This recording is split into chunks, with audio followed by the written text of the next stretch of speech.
आप्नोति पुरुषः तस्मात् असक्तः सततं कार्यं कर्म समाचर असक्तः हि आचरन् कर्म परम् आप्नोति पुरुषः। तस्मात् अतएव असक्त आसक्ति रहित सततम सर्वदा कार्यम कर्तव्य कर्म कर्म समाचार अनुष्ठान कर असक्त अनासक्त अनस्त हुए ही अवश्य आचरण अनुष्ठान करले कर्म कर्म परम परतत्व आपनति प्राप्त है पुरुषः मानुष। इधर गान अतएव अनासक्त हये कार्य कर যুক্ত বৈরাগ্য সেই তাতে হও দৃঢ় অনাসক্ত কার্য কর পরম পদেতে যোগ্য হয় ক্রমে ক্রমে সে পদ লভিতে।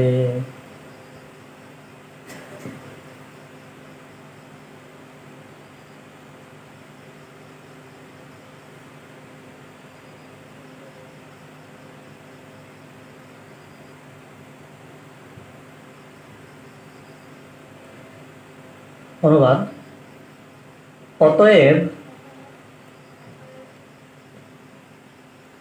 কর্মফলের প্রতি আসক্তি রহিত হয়ে কর্তব্য কর্ম সম্পাদন করো অনাসক্ত হয়ে কর্ম করার ফলেই মানুষ পরতত্ত্বকে লাভ করতে পারে।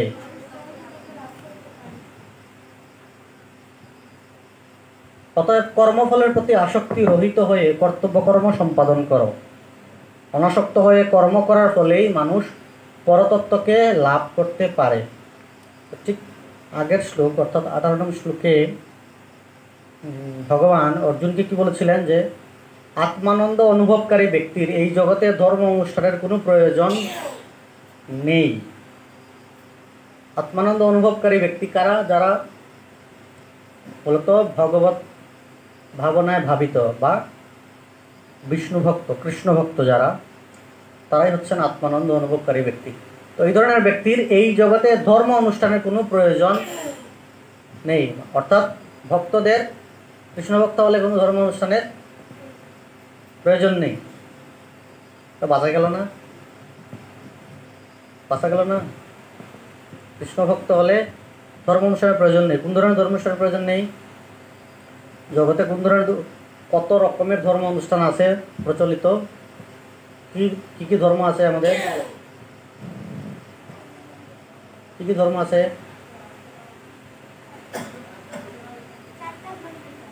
4টা ধর্ম। কি কি? আমাদের অসংখ্য ধর্ম আছে। কি কি ধর্ম? পিতৃধর্ম, মাতৃধর্ম, দেশ ধর্ম, পতি ধর্ম, পত্নী ধর্ম, সন্তান ধর্ম, শিক্ষক ধর্ম, আরও আছে না? কত ধরনের ধর্ম আছে, আর কত ধরনের কর্তব্য কর্ম আছে আমাদের? দেবঋণ, পিতৃঋণ, মাতৃঋণ, ঋষি ঋণ, নরঋণ। আমরা কতজনের প্রতি ঋণ আছে? অনেকের প্রতি আমাদের ঋণ আছে না? তো সেই ঋণ সুদের যে কর্ম, সেটাও এক প্রকার ধর্ম না? বলা হয় না জগতে ধর্ম সম্পর্কে অনেক প্রচলিত কথা আছে না? যেমন কর্মের নামই ধর্ম, কেউ কেউ কর্মকেই ধর্ম বলে, কেউ বলে যে পতি সেবা করলেই ধর্ম, পিতামাতার সেবা করাই ধর্ম। তাহলে কত ধর্মের সংজ্ঞা আমরা জানি, ঠিক না? তো এখানে ভগবান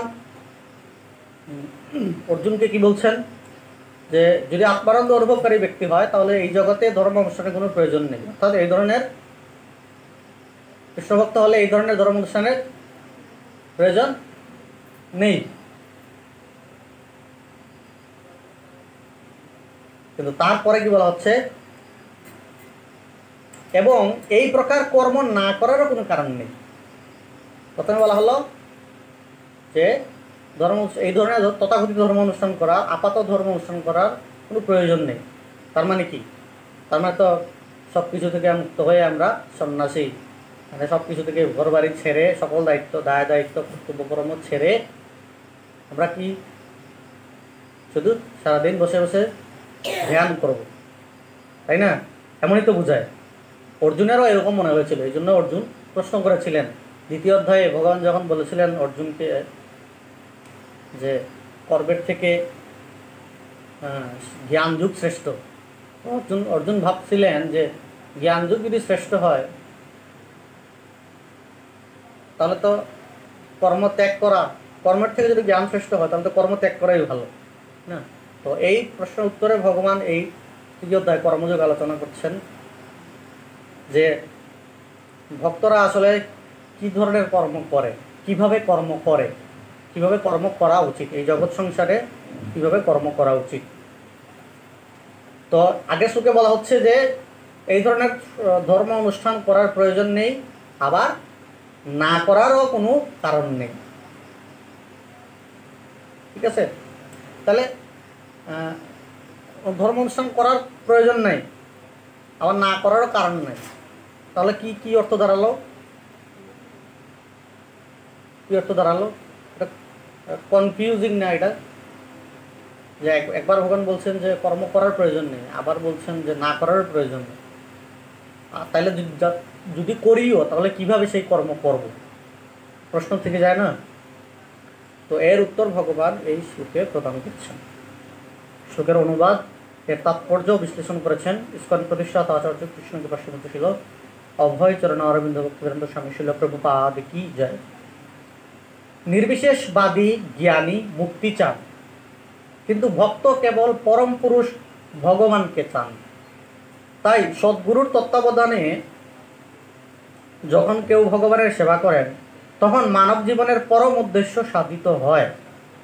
কুরুক্ষেত্রের যুদ্ধে ভগবান শ্রীকৃষ্ণ অর্জুনকে যুদ্ধ করতে বললেন, কারণ সেটি ছিল তার ইচ্ছা। সৎকর্ম করে, অহিংসা ব্রত পালন করে ভালো মানুষ হওয়াটাই স্বার্থপর কর্ম। এই লাইনটা আমরা আবার বলি। প্রভুপাদ কি বললেন? সৎকর্ম করে, আমার সাথে বলেন, সৎকর্ম করে, অহিংসা ব্রত পালন করে ভালো মানুষ হওয়াটাই স্বার্থপর কর্ম। মনে রাখেন প্রভুপাদ কি বলছেন? হ্যাঁ, সৎকর্ম করা, অহিংসা ব্রত পালন করে ভালো মানুষ হওয়াটাই স্বার্থপর কর্ম। কিন্তু সৎ অসৎ, ভালো মন্দ, ইচ্ছা অনিচ্ছার বিচার না করে ভগবানের ইচ্ছা অনুসারে কর্ম করাটাই হচ্ছে বৈরাগ্য। এটি হচ্ছে সর্বশ্রেষ্ঠ কর্ম। ভগবান নিজেই সেই উপদেশ দিয়ে গেছেন। বৈদিক আচার অনুষ্ঠান, যাগযজ্ঞ করার উদ্দেশ্য হচ্ছে ইন্দ্রিয় উপভোগ জনিত অসৎ কর্মের কুফল থেকে মুক্ত হওয়া। কিন্তু ভগবানের সেবায় যে কর্ম সাধিত হয় তা অপ্রাকৃত কর্ম এবং তা শুভ ও অশুভ কর্মবন্ধনের অতীত। কৃষ্ণভক্ত যখন কোনো কর্ম করেন তা তিনি তার ফলভোগ করার জন্য করেন না, তা তিনি করেন কেবল শ্রীকৃষ্ণের সেবা করার জন্য। ভগবানের সেবা করার জন্য তিনি সব রকম কর্ম করেন, কিন্তু সেই সমস্ত কর্ম থেকে তিনি সম্পূর্ণ নিষ্পৃহ থাকেন। সবার দৃষ্টি নিচের দিকে কেন? এটা কি মোবাইল? কি বলা হলো? তো ভক্তরা কোনো ধরনের কর্ম করার প্রয়োজনীয়তা নাই, তারপরেও ভক্তরা সব ধরনের কর্ম করেন। কেন করেন? সাধারণ লোকেরা যে ধরনের কর্ম করে তাদের উদ্দেশ্য কি থাকে? ইন্দ্রিয় তৃপ্তি। হ্যাঁ, নিজেদের ইন্দ্রিয়, মনুষ্য যে একাদশ ইন্দ্রিয় আছে সেই একাদশ ইন্দ্রিয় তৃপ্ত করে। আর ভক্তরা এই ধরনের কোনো কর্ম করেন না।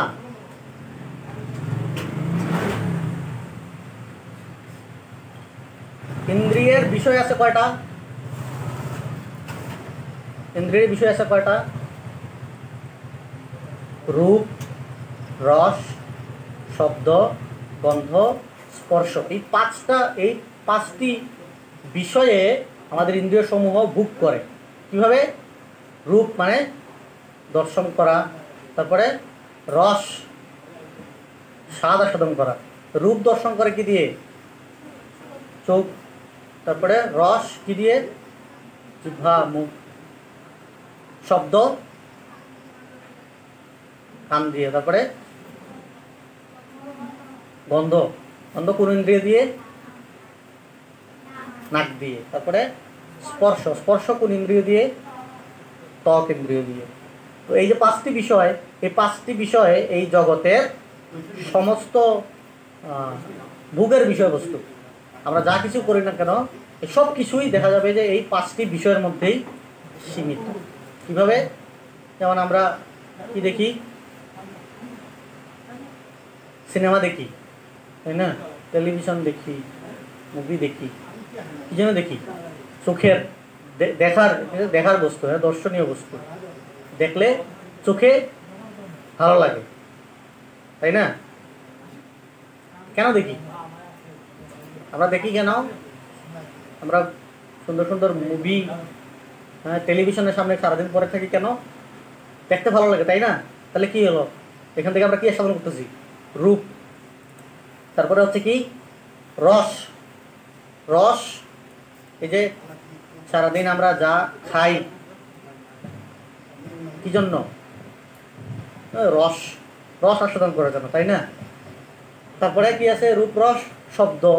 যেমন মিউজিক শুনতে ভালো লাগে আমাদের, তাই না?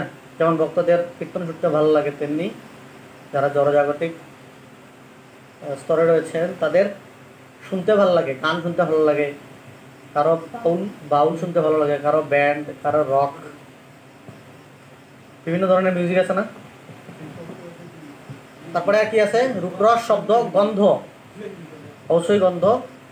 ময়লার পাশ দিয়ে যাওয়ার সময় নিশ্চয়ই খুব ভালো অনুভূতি হয় না, তাই না? কিন্তু যদি আশেপাশে দিয়ে কারো বাসায় কি রান্না হয়, ভালো অনেক কিছু, হ্যাঁ, নাম বলা যাবে? বলবো নাম? অনেকের অনেক কিছু ভালো লাগে, তাই না? পাশ দিয়ে যাওয়ার সময় পাশে করে রান্না হলে জয় শ্রী রাধা মাধব কি, খুব সুন্দর গান, হ্যাঁ, ঘ্রাণ নিয়েই যেন অর্ধেক ভোজন সমাপ্ত, ঘ্রাণে অর্ধ ভোজন, কথা প্রচলিত আছে, হ্যাঁ। তাহলে গন্ধ নিয়েও আমরা আমাদের ইন্দ্রিয় তৃপ্তি করি। তারপরে কি আছে? স্পর্শ। স্পর্শের কথা তো আর, স্পর্শ কি? যে আমাদের ত্বকে বিভিন্ন ধরনের, যেমন ঠান্ডা, গরম, বিভিন্ন অনুভূতি জন্মায়। যেমন এখন গরম, এখন যদি আমার শরীরে কেউ আইস লাগায়, আমার ত্বক যদি ঠান্ডার অনুভূতি নেয়, তাহলে কি আমার জন্য খুব আরাম লাগবে, শান্তি লাগবে। তদ্রূপ শীতের দিনে যদি খাতা কম্বল গায়ে জড়িয়ে শরীরে একটু গরম অনুভূতি, হ্যাঁ, অনুভব করা যায়, তাহলে খুব আরাম লাগে, তাই না? তাহলে দেখা যাচ্ছে এই যে আমরা আমাদের দৈনন্দিন জীবনের যা কিছু আমরা করি সব কিন্তু এই পাঁচটা জিনিসের মধ্যে সীমাবদ্ধ। এর বাইরে আমরা কিছু করি না, করতে পারি না। কি কি? রূপ, রস, শব্দ, গন্ধ, স্পর্শ। তুমি মাতাজি বলেন দেখি পাঁচটা কি কি?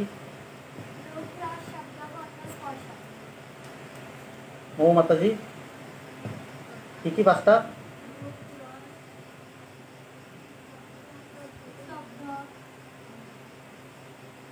হাতে করেন। রূপ, রস,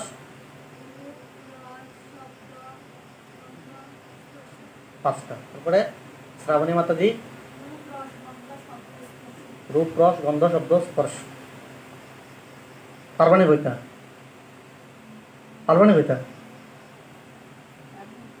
বলেন পাঁচটা কি কি ইন্দ্রিয়ের পাঁচটা বিষয়? রূপ, রস, পাঁচটা হয়েছে? রূপ, রস, শব্দ, গন্ধ, স্পর্শ। তো এই পাঁচটি বিষয়ে এই পাঁচটি বিষয়ের মাধ্যমে নিজেদের ইন্দ্রিয় তৃপ্তি সাধন করার যে প্রচেষ্টা জগতে সেটাই হচ্ছে কি সাধারণ যে কর্ম করার যে আমরা যে ধর্ম অনুষ্ঠান করি, আমরা যে সকাম কর্মের অনুষ্ঠান করি বিভিন্ন, এমনকি আমরা অনেক সময় এই ইন্দ্রিয় তৃপ্তির আরেকটু উন্নত স্তরে আমরা কি করি না, আমরা দান করি। দান করা ভালো না? কত ভালো, দানবীর অমুক, দানবীর তমুক। হ্যাঁ, মানুষের প্রচুর প্রাচুর্য, যখন অর্থের প্রাচুর্য হয় তখন কী করে, দান করে, মন্দিরে দান করে, মসজিদে দান করে, চিকিৎসালয় খুলে, স্কুল খুলে, এতিমখানা খুলে, বৃদ্ধাশ্রম খুলে। তো মহান না তারা? তারপরে তখন মানুষ কী করে, ধর্ম অনুষ্ঠান করে, যজ্ঞ করে। না, আমি আজকে একটা যজ্ঞ করব, অষ্টপ্রহর ব্যাপী উদয় অস্ত হরিনাম সংকীর্তন। সেখানে হ্যাঁ দূর দূরান্ত ভালো ভালো কীর্তনিয়া আনতে হবে। কোথা থেকে? সুদূর ভারত থেকে সুনামি বিখ্যাত কীর্তনিয়া আনতে হবে, ভালো ভালো প্রসাদ করতে হবে। তারপরে কি আছে? দান, যজ্ঞ, আরও কী কী আছে ধর্মীয় অনুষ্ঠান? আর কী আছে প্রচলিত? হ্যাঁ, মানুষকে অর্থ দান করে, ভিক্ষুককে দান করে, বস্ত্র দান করে, শীতের সময় কম্বল বিতরণ করে শীতার্থ মানুষকে। তারপরে দেখা গেছে কুকুরকে খাওয়ায়, পশুপ্রেম। কত ভালো না, ভালো ভালো কাজগুলো এগুলো না, পশুপ্রেম। কুকুরকে কি খাওয়ায় না, বিরিয়ানি খাওয়ায়। কী খাওয়ায়? কুকুরকে পশুপ্রেম, কুকুর প্রেম। কি দিয়ে বিরিয়ানি কি দিয়ে বানায়? মুরগির মাংস, তাই না? তাহলে কত কত ভালো কাজ না এগুলা। তো এই জগতে এই ধরনের মানুষ যারা যারা ইন্টেলিজেন্ট, যাদের টাকা পয়সা একটু বেশি, তারা এই ধরনের ধর্ম অনুষ্ঠানে মত্ত হয়। কিন্তু উদ্দেশ্য কি? যদিও আপাতভাবে মনে হচ্ছে যে প্রভুপাদ তাৎপর্যের মধ্যে বলছেন যে সৎকর্ম করা, অহিংসা করা, আরো যারা উন্নত অহিংসা, তাদের ধর জীবনযাপনের নীতি হচ্ছে কি? অহিংসা পরম ধর্ম। হ্যাঁ, আমরা হিংসা করি না, কাউকে হিংসা করি। দেখা গেছে যে ভক্তরা যখন বিভিন্ন জায়গায় প্রচারে যায়, যারা একটু বিশেষ করে যারা শিক্ষিত সমাজ, হয়তো কোনো কলেজের প্রিন্সিপাল বা শিক্ষকতার সাথে যুক্ত বা ব্যাংকিং সাথে যুক্ত, এবং তারা অনেক তাদের অনেক পাণ্ডিত্য আছে, তারা অনেক ধর্মগ্রন্থ চর্চা করেছেন। তো ভক্তরা যখন তাদেরকে কৃষ্ণ ভাবনায় যুক্ত হওয়ার জন্য তাদের দ্বারে যায়, তারা কি বলেন যে না দেখুন, আমরা আসলে এত কিছু, আপনি যেভাবে বলছেন, যে ধর্মীয় অনুষ্ঠান করার কথা বলছেন, আমরাও ধর্ম করি, আমরা সৎভাবে টাকা উপার্জন করি, অবৈধ কোনো ঘুষ টুস নেই না, বৈধভাবে টাকা উপার্জন করি, কোনো মানুষকে কষ্ট দেই না। হ্যাঁ, আমরা কারোর প্রতি অহিংসা আচরণ করি না, কারোর সাথে দ্বন্দ্বে লিপ্ত হই না, মিথ্যা কথা বলি না। আমরাও ধর্ম অনুষ্ঠান করছি প্রভু। শুনতে কেমন লাগে? খুব ভালো লাগে না? হ্যাঁ, খুব ভালো লোক। সাধারণভাবে কী মনে হয়? আপাতভাবে তাদের মনে হয় যেন খুব অনেক বড় ধর্ম অনুষ্ঠানকারী, ধর্মযাজী। কিন্তু প্রভুপাদ এখানে বলছেন যে প্রকৃতপক্ষে এই যে সৎকর্ম করা বা অহিংসা ব্রত অনুষ্ঠান করা, সেগুলো আসলে মূলত স্বার্থপর। কেন স্বার্থপর? কারণ এই যে পিছনে এর উদ্দেশ্য কি? এই কর্ম করার পিছনে উদ্দেশ্য কি? যে না, আমি এই যে দান করলাম, যজ্ঞ অনুষ্ঠান করলাম, কীর্তন দিলাম, এখান থেকে কি হবে আমার? না, আমার অনেক পুণ্য হবে, আমার সঞ্চয় হবে। হ্যাঁ, এই জগতে তো অনেক ভোগ করেছি, আমি অনেক টাকা পয়সা দিয়ে অনেক ভোগ বিলাস করেছি, কিন্তু মৃত্যুর পরে কি করতে হবে? মৃত্যুর পরেও ভোগ করতে হবে। তো মৃত্যুর পরে ভোগ করার জন্য এখানে না হয় টাকা থাকলে সব হয়, ডলার ভাঙিয়ে সব করা যায়, হ্যাঁ, সব কিনা যায়, সব ভোগ বিলাস আস্বাদন করা যায়। কিন্তু ওই পারে মৃত্যুর পরে পরলোকে তো আর টাকা নিয়ে যাওয়া যায় না, ডলার নিয়ে যাওয়া যায়, ক্যাশ, বিটকয়েন, বিকাশে পাঠানো যায়। যদি যেত তাহলে শ্রাদ্ধে পাওয়ার জন্য বিকাশে কিছু পাঠায় দেওয়া যেত না? হ্যাঁ, যদি ওইখানে যদি লোকে যদি এই জগতের মতো টাকা প্রচলন থাকতো, তাহলে শ্রাদ্ধে মানুষ কি করতো? বিকাশ করতো বাবার জন্য, ঠিক না? তো এই জন্য মানুষ এই ভয়ে, পরলোকের ভয়ে মানুষ তখন কি করে? বিভিন্ন তথাকথিত ধর্ম অনুষ্ঠান করে, যাতে তারা তাদের পুণ্য সঞ্চয় হয়। পরিণামে কি করবে? এই পুণ্য দিয়ে তারা কি করবে না, মৃত্যুর পরে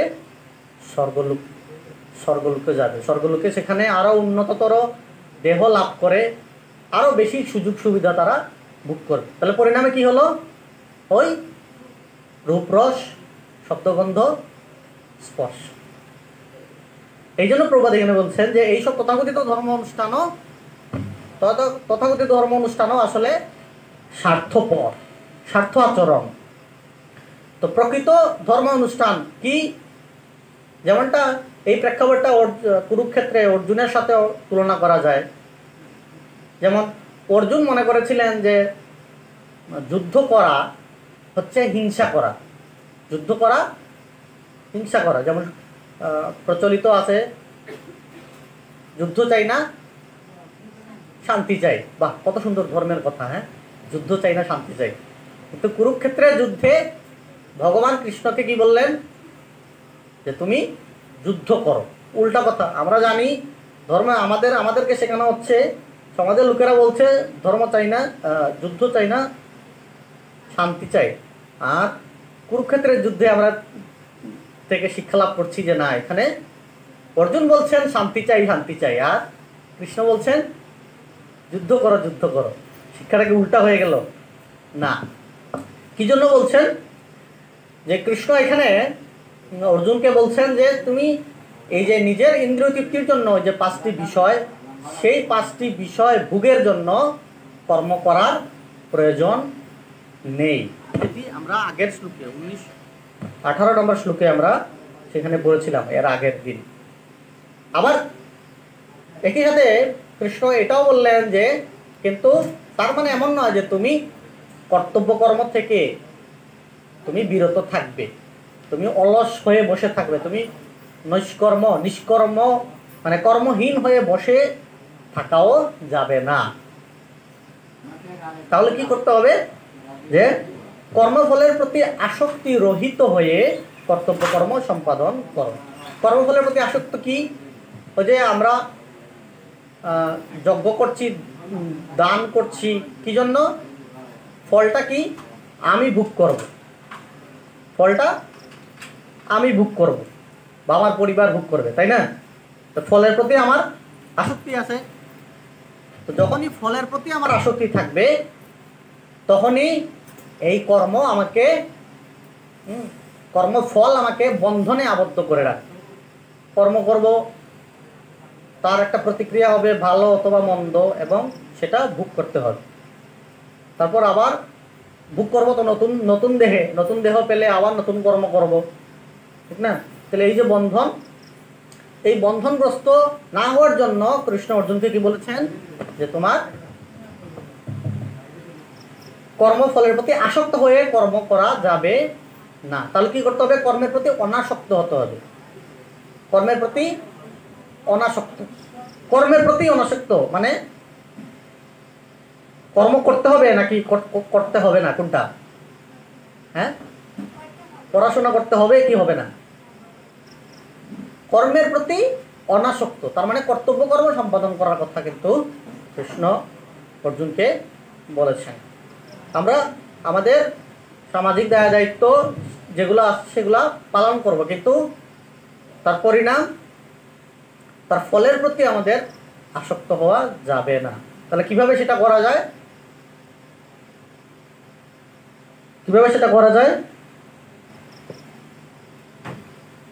কিন্তু সৎ অসৎ, ভালো মন্দ, ইচ্ছা অনিচ্ছার বিচার না করে ভগবানের ইচ্ছা অনুসারে কর্ম করাটাই হচ্ছে বৈরাগ্য। আমি আপাতভাবে নিজের ভালো মন্দ বিচার, সৎ অসৎ, তারপরে নামে স্বর্গে যাব নাকি নরকে যাব, সেই চিন্তা না করে ভগবানের যা উদ্দেশ্য, ভগবানের যা ইচ্ছা, সেটা করাই হচ্ছে বৈরাগ্য, সেটা করাই হচ্ছে ধর্ম। কারণ যমরাজ বলেছেন ধর্মন্তু সাক্ষাৎ ভগবত প্রণীতম, ধর্ম হচ্ছে সেটাই যেটা ভগবান আমাদেরকে দিয়েছেন। আমরা এই জগতে সমাজের লোক কে কোনটাকে ধর্ম বলছে সেটা ধর্ম নয়, সেটা হচ্ছে ছল ধর্ম। ধর্ম কোনটা? যেটা ভগবান আমাদেরকে দিয়েছেন। আর ভগবান আমাদেরকে কোনটা দিয়েছেন? কি দিয়েছেন? এই যে ভগবত গীতা, তার মুখনিসৃত বাণী। তো সেই সেই উদ্দেশ্য নিয়ে, ভগবানের উদ্দেশ্য নিয়ে যখন আমরা কর্ম করব, সেই কর্ম হতে পারে আপাতভাবে খারাপ, লোকের কাছে নিন্দনীয়। যেমন অর্জুন যুদ্ধ করলেন, তার আত্মীয় স্বজনদের বধ করলেন, লোকের কাছে মন্দ, এটা নিন্দনীয় না? নিন্দনীয় কাজ না? কিন্তু তিনি কি হলেন? ভক্তকুলে শ্রেষ্ঠ ভক্ত, ভগবানের প্রিয় ভক্ত হলেন, প্রশংসনীয় হলেন। যেমন আমরা দেখি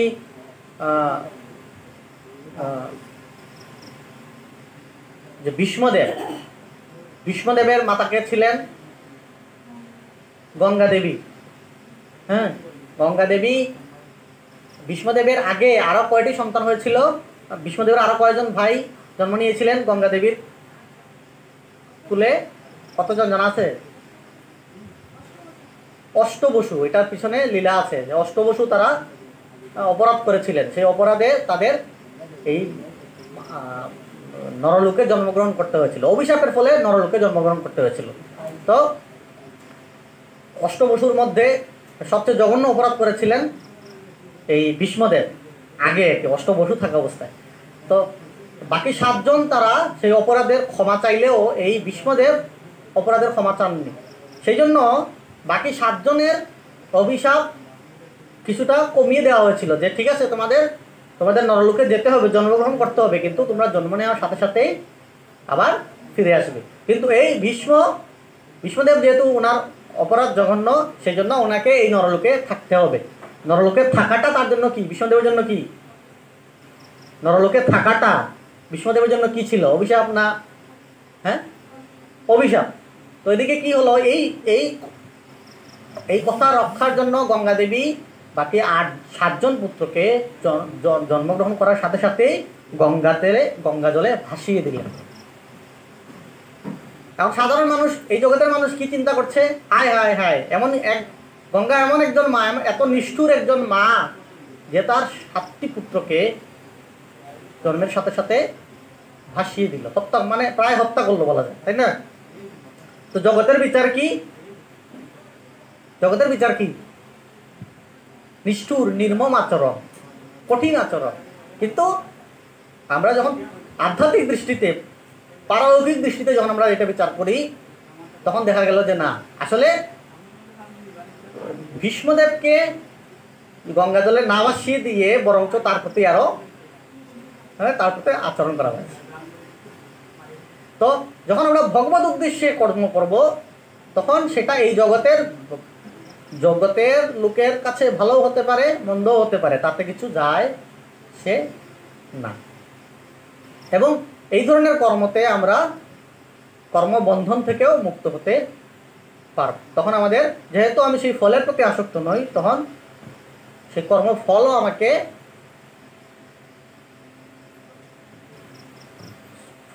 স্পর্শ করবে না, সেই ফল আমাকে বন্ধনগ্রস্ত করবে না।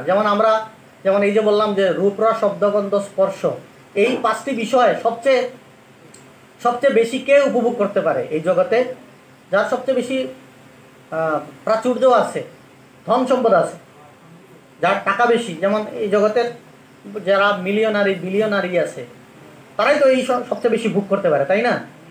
হ্যাঁ, কিন্তু আমরা দেখি যে যুধিষ্ঠির মহারাজ, পরীক্ষিত মহারাজ, ধ্রুব মহারাজ, প্রহ্লাদ মহারাজ, তারা এক একজন কীরকম রাজা ছিলেন? সমগ্র জগতের রাজা ছিলেন, সপ্ত সমুদ্র সহ যে পৃথিবী, পুরো পৃথিবীর রাজা ছিলেন। এখনকার যে ধনীরা, তারা তো খণ্ড খণ্ড এক একটা ছোট ছোট দেশের, কয়েক হাজার বর্গ কিলোমিটার সমৃদ্ধ এক একটা দেশের রাজা। তখন তারা কি ছিলেন? স্বসাগরা পৃথিবীর রাজা। তাদের ঐশ্বর্য কেমন ছিল? কিন্তু সেই সমস্ত ঐশ্বর্য থাকা সত্ত্বেও তাদেরকে আমরা কিভাবে জানি? ভক্ত শ্রেষ্ঠ জানি। ভক্ত শ্রেষ্ঠ প্রহ্লাদ মহারাজ, ধ্রুব মহারাজ, পরীক্ষিত মহারাজ, যাদের কথা সমস্ত আচার্যরা যুগ যুগ ধরে কীর্তন করে গিয়েছেন, যাদের মহিমা আমরা এখনো শ্রবণ করি। তাহলে বোঝা গেল যে শুধু ধন সম্পদ থাকা বা বিত্ত থাকলেই যে কারো ক্ষতি হবে সেটা কথা না। কথা হচ্ছে যে তিনি কিভাবে সেই বৃত্তের প্রতি, সেই ঐশ্বর্যের প্রতি আসক্ত কিনা। যদি আসক্ত হন তাহলে তিনি ভগবানের ইচ্ছা অনুসারে কর্ম করছেন না, তার ইচ্ছা অনুসারে কর্ম করছেন, তার ফল সেটা ভোগ করবে।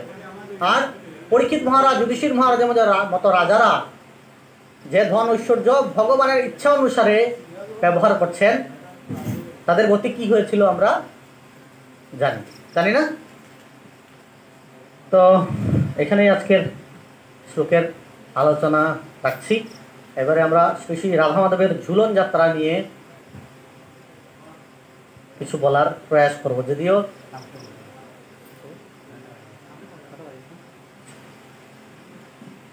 যদিও শ্রী শ্রী রাধা মাধবের রাধারানী সম্পর্কে আলোচনা করার মতো যোগ্যতা আমার বিশেষত নেই। ছিল প্রভুপাদ একবার রাধাষ্টমীতে ক্লাস দিচ্ছিলেন, ঠিক আছে? তো সাধারণত দেখবেন কোনো ইস্কন মন্দিরে, পৃথিবীর কোনো ইস্কন মন্দিরেই রাধারানী সম্পর্কে খুব বেশি আলোচনা করা হয় না। এই তত্ত্বটা সবসময় গোপনীয় থাকে, প্রকাশ্যে সাধারণত সচরাচর আলোচনা করা হয় না।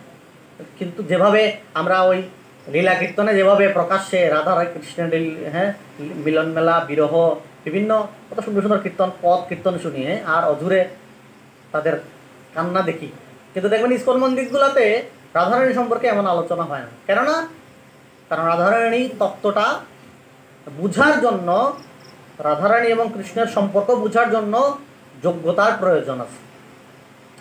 তো ভক্তরা ওই প্রভুপাদের সময়ে, প্রভুপাদের শিষ্যরাও সাধারণত রাধারানী সম্পর্কে তারা কিছুই জানে না, কখনো প্রভুপাদ কোনো জায়গায় আলোচনা করা হয় না। এমনকি শ্রীমদ্ ভাগবতমেও রাধারানী সম্পর্কে প্রকাশ্যে অত আলোচনা নাই, ভগবদ্গীতাতে তো নাই। এই জন্য অনেক নিন্দুকেরা অনেক সময় বলে যে রাধারানী কাল্পনিক, কারণ রাধারানীর কথা গীতাতে নাই, ভাগবতেও নাই, বেদে তো নাই। অতএব তারা ধরে নেয় রাধারানী কাল্পনিক চরিত্র, বৈষ্ণবদের সৃষ্ট, কবিদের তৈরি কল্পনা। কবিরা অনেক রচনা তৈরি করেন না অমুকের নামে তমুকের নামে। তো রাধাষ্টমী ক্লাসে প্রভুপাদের শিষ্যরা সকলে অত্যন্ত আগ্রহ নিয়ে অপেক্ষা করছে, আজকে আমরা রাধারানী সম্পর্কে প্রভুপাদের কাছ থেকে শ্রবণ করব। তো প্রভুপাদ ক্লাস দিচ্ছেন রাধারানী সম্পর্কে, রাধাষ্টমী উপলক্ষে ক্লাস দিচ্ছেন প্রভুপাদ, কিন্তু আলোচনা করছেন কৃষ্ণ তত্ত্ব।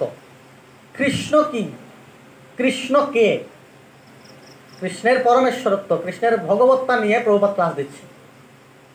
তো অনেকক্ষণ পরে এক শিষ্য প্রভুপাদকে বলছেন যে প্রভুপাদ আজকে তো রাধাষ্টমী।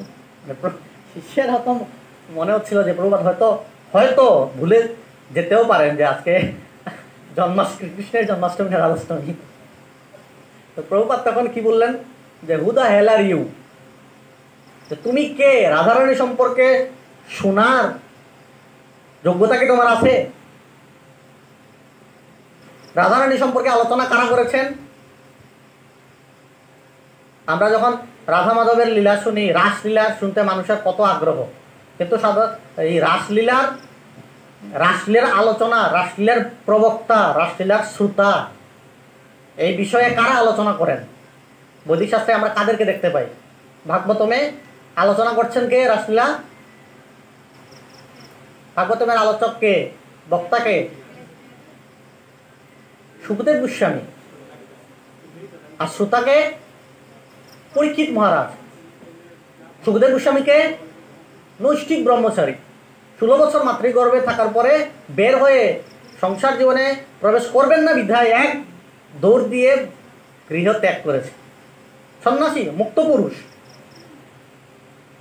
পরীক্ষিত মহারাজ যদিও রাজা, কিন্তু তিনি সব কিছু